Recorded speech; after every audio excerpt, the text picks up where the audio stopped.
మధ్యాహ్నం 3 విషయాలు మనం గుర్తుపెట్టుకుందాం. మనము పనికిరాని తీగవలే ఉన్నామా, ఫలింపని తీగవలే ఉన్నామా, ఫలించే తీగవలే ఉన్నామా? అంటే పనికిరాని తీగ దేనికి సూచనగా ఉందంటే ప్రకృతి సంబంధులు, నాసిరకము క్రైస్తవులకి సూచనగా ఉంది. రెండవది ఫలింపని తీగ అంటే శరీర సంబంధులు, నామకార్థ క్రైస్తవులకి సూచనగా ఉంది.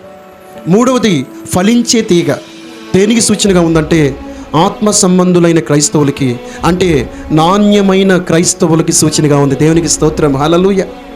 ఈరోజు నాణ్యతగా ఉండాలి, భక్తిలో నాణ్యత ఉండాలి, ప్రార్థనలో నాణ్యత ఉండాలి, వాక్య ధ్యానంలో నాణ్యత ఉండాలి, మన మాటల్లో నాణ్యత ఉండాలి, మన జీవిత విధానం నాణ్యత కలిగి ఉండాలి. మనం మార్కెట్కి వెళ్ళాము, కూరగాయలు ఏరుకోవాలి, టమాటాలు పుచ్చిపోయిన ఏరుకుంటామా, పుచ్చున్న ఏరుకుంటామా, బాగున్నవి ఏరుకుంటాం. అంటే నాణ్యత కలిగిన ఏరుకుంటాం, క్వాలిటీ ఉండాలి. అట్లాగే దేవుడు సంఘంలో కూడా నాణ్యతను కోరుకుంటున్నాడు. నాసిరకం ఆయనకి అవసరంలా.